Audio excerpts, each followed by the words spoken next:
അപരാധ പടങ്ങൾ പടച്ചുവിടുന്ന ലിസ്റ്റിലേക്ക് നമ്മൾ പ്രതീക്ഷിക്കാത്ത ഒരാളുടെ എൻട്രി കൂടി, മറ്റൊരുമല്ല നമ്മുടെ ധനുഷ്. നമ്മുടെ അണ്ണൻ റീസെന്റ് ആയി ബോളിവുഡിൽ പോയി ചെയ്ത ഒരു ടോക്സിക് റൊമാന്റിക് അപരാധമാണ് തേരെ ഇഷ്ക് മെയിൻ. അപരാധത്തിന്റെ തുടക്കം തന്നെ ഇന്ത്യക്ക് ഭീഷണിയായിട്ടെത്തിയ ഒരു ചൈനീസ് വിമാനം ഇവിടേക്ക് ഒരു ബോംബിടാൻ വേണ്ടിയിട്ട് അതിൽ ചുറ്റിക്കറങ്ങി നടക്കുന്നത് കാണിച്ചുകൊണ്ടാണ്. ഇത് കണ്ട് നമ്മുടെ എയർഫോഴ്സ് പൈലറ്റ് ആയിട്ടുള്ള ധനുഷണൻ വാണം വിട്ടോലെ പുകയും പറപ്പിച്ചുകൊണ്ട് പാഞ്ഞെത്തും.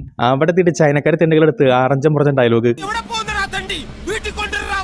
ലവന്മാരാണെങ്കിൽ പോടാപ്പെന്ന് പറഞ്ഞുകൊണ്ട് വിമാനത്തിന്റെ ബാക്ക് ഡോർ തുറന്നിട്ട് ബോംബ് ഇപ്പിടും എന്ന് പറഞ്ഞേക്കുക.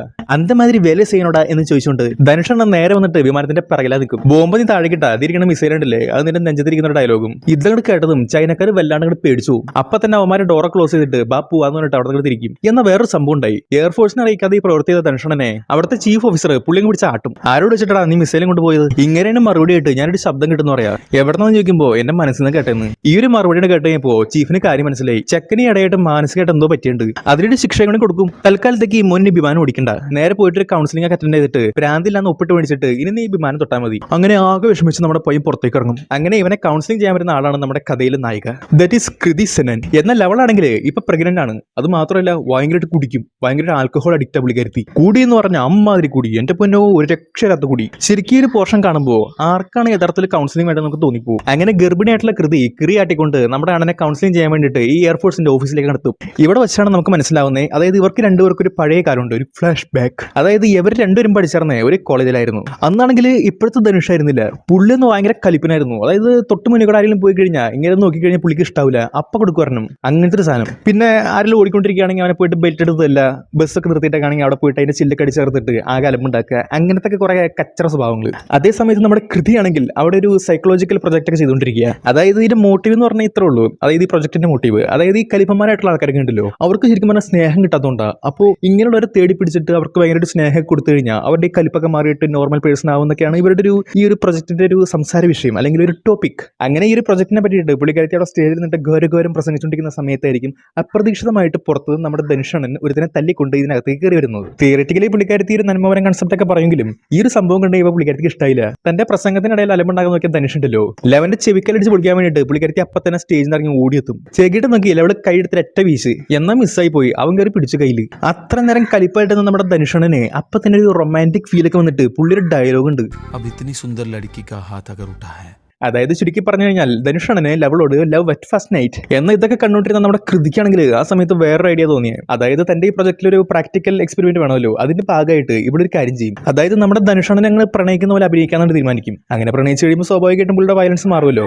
അത് തന്റെ പ്രൊജക്റ്റിൽ ഒരു ഗുഡ് മാർക്കാണല്ലോ, ലൈക്ക് ദാറ്റ്. അങ്ങനെ കാര്യങ്ങളൊക്കെ ജിലായിട്ട് പോയിക്കൊണ്ടിരിക്കുന്ന സമയത്താണ് വാലന്റൈൻസ് ഡേ വരുന്നത്. ആ ഒരു ഡേ എത്തി കഴിഞ്ഞപ്പോൾ നമ്മുടെ അണ്ണനാണെങ്കിൽ ഭയങ്കര സാഡ് ഫീലിംഗ്. അതായത് എല്ലാവർക്കും ഗേൾ ഫ്രണ്ട് ഉണ്ട്, തനിക്ക് മാത്രം ഗേൾ ഫ്രണ്ട് ഇല്ലല്ലോ. ആ ഒരു വിഷമത്തിൽ പുള്ളി നേരെ കോളേജിനെ മുകളിൽ കയറിയിട്ട് അവിടെ തൊട്ട് ഈ പ്രണേതാക്കൾ കൂടിയിരിക്കുന്ന ഭാഗത്തേക്ക് നോക്കിയിട്ട് വാണം വിടും. അതേ ഗൈസ് കാര്യമായിട്ട് തന്നെ പറഞ്ഞതാ. ഈ ഒരു ടൈമിൽ അണ്ണന്റെ വയലൻസും പിന്നെ ആ ഒരു വിഷമൊക്കെ ഉണ്ടെങ്കിൽ കൃതിക്കാണെങ്കിൽ അങ്ങോട്ട് എന്തോ ഒരു വിഷമം പോലെ പുള്ളിക്കാരത്തി നേരെ വന്നിട്ട് അണ്ണനോട് ചോദിക്കുക, നമുക്ക് അങ്ങനെ ഡേറ്റിംഗിൽ പോയാലോ എന്ന്. ഈ ഒരു ഡയലോഗിൽ ഫ്ലാറ്റ് ആയി പോയാൽ നമ്മുടെ അണ്ണൻ അവളുടെ പുറകെ മണപ്പിച്ച് കാല് തിരിച്ച് നടക്കാൻ തുടങ്ങും. അങ്ങനെ പ്രണയം മുന്നോട്ട് പോയിക്കൊണ്ടിരിക്കുന്നതിനിടയ്ക്ക് അണ്ണന്റെ വയലൻസ് ആണെങ്കിൽ പതിയെ കുറഞ്ഞൊക്കെ വരുന്നുണ്ട്. അങ്ങനെ ഇരിക്കുന്ന സമയത്ത് പെട്ടെന്നൊരു സംഭവം ഉണ്ടായി. അതായത് ബസ്സിൽ കൺസെഷൻ കൊടുത്തില്ല എന്ന് പറഞ്ഞിട്ട് അണ്ണൻ ആകെ കലിപ്പായി. ആ ബസ് അങ്ങോട്ട് പുള്ളി അടിച്ചാൽ വിളിക്കും. ഇത് കണ്ടെന്ന് കൃതി ഓടിയെത്തും അണ്ണനെ ഒന്ന് ശമിപ്പിക്കാനായിട്ട്. എന്നാൽ എത്രയൊക്കെ ശ്രമിച്ചിട്ടുണ്ടല്ലോ പുള്ളിയുടെ വയലൻസ് ആണെങ്കിൽ കുറയൊന്നുമില്ല. കാര്യങ്ങളാണെങ്കിൽ നടപടിയാവുന്നില്ല. നമ്മുടെ അണ്ണനാണെങ്കിൽ ദേഷ്യം കയറുന്നുണ്ട്. എന്നിട്ട് അവസാനം പുള്ളി എന്ത് ചെയ്യുന്നു, നേരെ ബസ്സിനകത്ത് കയറിയിട്ട് രണ്ട് സീറ്റ് അങ്ങോട്ട് ഇളക്കി പറിച്ചെടുക്കും. എന്നിട്ട് നേരെ നടുറോട്ടിൽ വന്നിട്ട് അതുകൊണ്ട് വെക്കും. അതായത് അവളുടെ അടുത്ത് പറയാം നമുക്കിനി ഇരുന്ന് സംസാരിക്കാന്നൊക്കെ.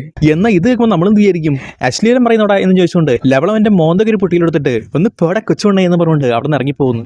പക്ഷേ അങ്ങനെ ആയിരുന്നില്ല സംഭവിച്ചത്. അവൾ അത്രയും ഡെഡിക്കേറ്റഡ് ആയിരുന്നു അവളുടെ പ്രൊജക്റ്റിൽ. അവളപ്പം തന്നെ ഇങ്ങോട്ട് ബാഡം വേണം നമുക്ക് റൂം ബുക്ക് ചെയ്യുന്ന പറഞ്ഞിട്ട് നേരെ പോയിട്ട് കിടന്നു കൊടുക്കും. അവിടെ മുറിയിലെത്തി തുണി അഴിച്ചതും നമ്മുടെ ധനുഷനാണെങ്കിൽ എന്തൊരു കുറ്റബോധം, പുള്ളി അപ്പത്തിനോട് നിന്ന് ഇറങ്ങിപ്പോകും. തിരികെ എത്തി കുറെ കൂടെ ആലോചിച്ച് കഴിഞ്ഞപ്പോൾ നമ്മുടെ ധനുഷനാണെങ്കിൽ അവളോട് എന്തോ ഒരു റൊമാൻറ്റിഫിക്കേഷൻ. അങ്ങനെ അതിന്റെ അനന്തരഫലമായിട്ട് ധനുഷിന്റെ ആ ഒരു വയലൻസ് ഒക്കെ ഉണ്ടല്ലോ അതങ്ങോട്ട് മാറും. പുള്ളി നല്ല കുട്ടിയായിട്ട് മാറും. എങ്ങനെ നമ്മുടെ കൃതിയുടെ പ്രൊജക്റ്റും അതോടുകൂടി എന്താവും സക്സസ് ആവാണ്. ഇപ്പൊ ഇതേ സമയത്ത് നമ്മുടെ അണ്ണനാണെങ്കിൽ ആകെ റൊമാൻസ് കയറിയിട്ട് അങ്ങ് മൂത്ത് നിൽക്കുക. ഇങ്ങനെ നേരെ ചെന്നിട്ട് അവിടെ പ്രപ്പോസ് ചെയ്യും. അങ്ങനെ ഒരു മഴയത്ത് തെളിഞ്ഞിരിക്കുന്ന സമയത്താണ് പെട്ടെന്ന് അവിടെ ഗേറ്റിനടുത്തേക്ക് നമ്മുടെ കൃതിയില്ലേ അവളുടെ ബെസ്റ്റ് എത്തുക. യവനെ കണ്ടത് ഇവൾ എന്ത് ചെയ്യും, ഒന്ന് പോടാപ്പാന്ന് പറഞ്ഞുകൊണ്ട് ധനുഷിന്റെ അടുത്ത് നേരെ ഓടിയിട്ട് അവന്റെ അടുത്ത് കെട്ടിപ്പിടിക്കും. ഹൈ ഇപ്പൊ താനാരായി. ഇത് കണ്ടപ്പോൾ പുള്ളിക്ക് ആകെ വേഷമായി ആകെ കരഞ്ഞു പിടിച്ച് തിരിച്ചെത്തും. എന്നിട്ട് തിരിച്ചു വന്ന സമയത്ത് പുള്ളി ഒരു കുപ്പി പെട്രോൾ കൊണ്ട് തന്നെ, അതായത് ഈ ബെസ്റ്റ് പരിപാടി ഒന്നും വേണ്ട, എന്റെ അടുത്ത് മര്യാദയ്ക്ക് ഇഷ്ടമായില്ലെങ്കിൽ ഞാൻ സ്വയം ഒഴിച്ച് തീ കൊടുത്തൊക്കെ പറയാം. നമ്മുടെ ചെക്കന്റെ പ്രണയങ്ങൾ കണ്ടു കഴിഞ്ഞപ്പോൾ നമ്മുടെ കൃതിക്കാണെങ്കിൽ എന്തോ ഒരു വിഷമം. അവൾ പറയും നീ ഒരു കാര്യം ചെയ്യും, എന്റെ ഡാഡി ഉണ്ടല്ലോ, എന്റെ ഡാഡി വന്നു കണ്ട് സംസാരിക്കാൻ. എങ്ങനെ അവളുടെ ഡാഡിയെ കാണാൻ വേണ്ടി ധനുഷ് ചെന്നപ്പോ പുള്ളി ഭയങ്കര ഒരു IAS ഓഫീസറാണ്. മോളെ വിവാഹം കഴിക്കണം എന്ന് പറഞ്ഞപ്പോൾ പുള്ളിനെ തിരിച്ച് മറുപടിയായിട്ട് ഒരു കാര്യം പറഞ്ഞു, നീ ഒരു കാര്യം ചെയ്യ്,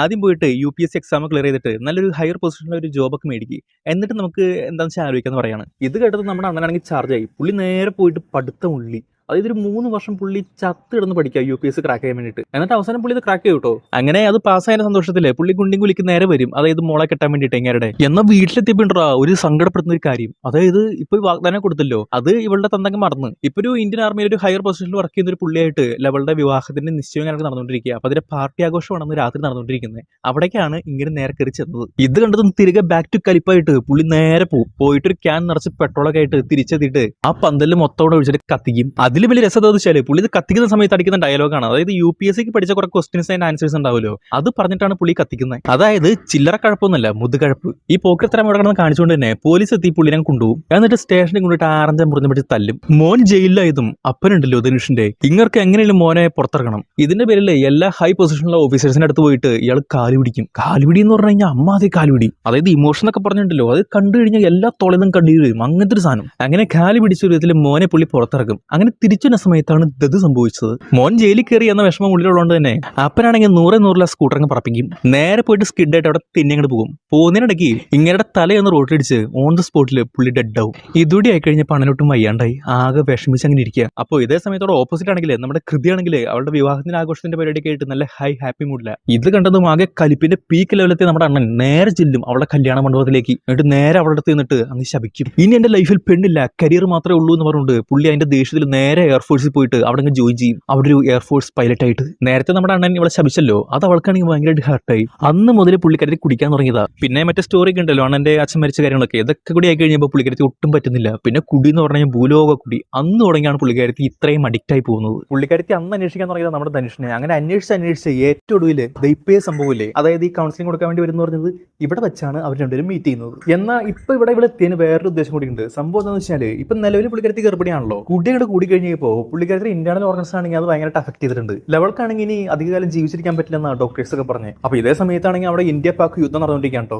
എന്നാൽ ഇതേ സമയത്ത് തന്നെ നമ്മുടെ കൃതിയുടെ ഭർത്താവുണ്ടല്ലോ, പുള്ളിക്കാരനാണെങ്കിൽ അവിടെ ഈ യുദ്ധത്തിൽ പങ്കെടുത്തുകൊണ്ടിരിക്കുക. അതായത് കടലിൽ ഈ പാകിസ്ഥാനെതിരെ പുള്ളി യുദ്ധം ചെയ്തുകൊണ്ടിരിക്കുക. അപ്പൊ സ്വാഭാവികമായിട്ട് യുദ്ധമാണല്ലോ. ഇപ്പൊ എന്തെങ്കിലും സംഭവിച്ച് പുള്ളി മരണപ്പെട്ട് കഴിഞ്ഞാൽ ഇവളും മരിക്കും. അപ്പോൾ ഈ കുഞ്ഞിനെ ആരും ഇല്ലാണ്ടായി പോകുമല്ലോ. അപ്പൊ ആ കുഞ്ഞിനെ ധനുഷ് നോക്കണം എന്ന് പറയാൻ വേണ്ടിയിട്ട് അങ്ങോട്ടേക്ക് വന്നിരിക്കുന്ന അത്രേ. ഇത് കേട്ട നമ്മുടെ അണ്ണനാണെങ്കിൽ വീണ്ടും കണ്ണീരൊലിക്കും. ആകെ വിഷമം കലിപ്പൊക്കെ വന്ന പുള്ളിയുടെ ഡയലോഗ് അടിക്കും, നീ വിഷമിക്കണ്ട, നിന്റെ ഭർത്താവിന് ഒന്നും സംഭവിക്കില്ല, ഞാൻ അവനെ പൊന്നുപോലെ നോക്കിക്കോളാം, ഞാൻ അവനെ കൊണ്ടുവരാം എന്ന് പറഞ്ഞുകൊണ്ട് ഒരു കാര്യം മാത്രം എനിക്ക് ചെയ്താൽ മതി, അതായത് എനിക്ക് പ്രാന്തില്ല എന്ന് എഴുതി തന്നെ അത് മാത്രം ചെയ്താ എന്ന് പറയാം. അങ്ങനെ പുള്ളിക്കാരത്തി ഒപ്പിട്ട് കൊടുത്തു പ്രാന്തില്ല എന്ന്. അത് കഴിഞ്ഞിട്ട് പുള്ളി ഒരു രാജകീയമായിട്ടുള്ള ഒരു പോക്കുണ്ട്, അതായത് ഇവളുടെ ഹസ്ബൻഡിനെ രക്ഷിക്കാൻ വേണ്ടിയിട്ട്. അങ്ങനെ പോയി കടലിൽ നടക്കെത്തി. ദപ്പുണ്ടാ ഇവളുടെ ഹസ്ബൻഡ് നിൽക്കുന്ന ആ ഷിപ്പ് ഉണ്ടല്ലോ, അതിന് നേരെ പാകിസ്ഥാൻകാർ വെടിവെച്ചുകൊണ്ടിരിക്കുക. ഇത് കണ്ട് നമ്മുടെ ധനുഷിന് ചാർജായി. പുള്ളി അപ്പൊ തന്നെ എന്റെ ജീവനൊക്കെ വരുന്നത് അവന്റെ ജീവനാ, ഒന്നെങ്കിൽ ഞാൻ സ്നേഹിച്ച പെണ്ണല്ലേ, ഇത്രയൊക്കെ പറഞ്ഞ് ഭയങ്കര റൊമാന്റിഫിക്കേഷൻ മൂഡില് തന്റെ നേരെ വെടിവെക്കുന്ന ആ പാകിസ്ഥാൻ ടീം ഉണ്ടല്ലോ, വെടി കൊണ്ടിട്ട് പുള്ളിയുടെ ജെറ്റ് ആണെങ്കിൽ തീ പിടിച്ചോണ്ടിരിക്കുക. ദിപ്പൊ കാണിച്ചിടാന്ന് പറഞ്ഞിട്ട് പുള്ളി നേരെ ആ കപ്പലിനടുത്തേക്ക് അങ്ങ് പോവും. അതായത് ഈ ജെറ്റ് അങ്ങടെ ആ കപ്പലിലേക്ക് ഇടിച്ചു കയറ്റാൻ വേണ്ടിയിട്ട്. അങ്ങനെ ജെറ്റ് ഇടിച്ച് കയറ്റി അണ്ണം മരിക്കും.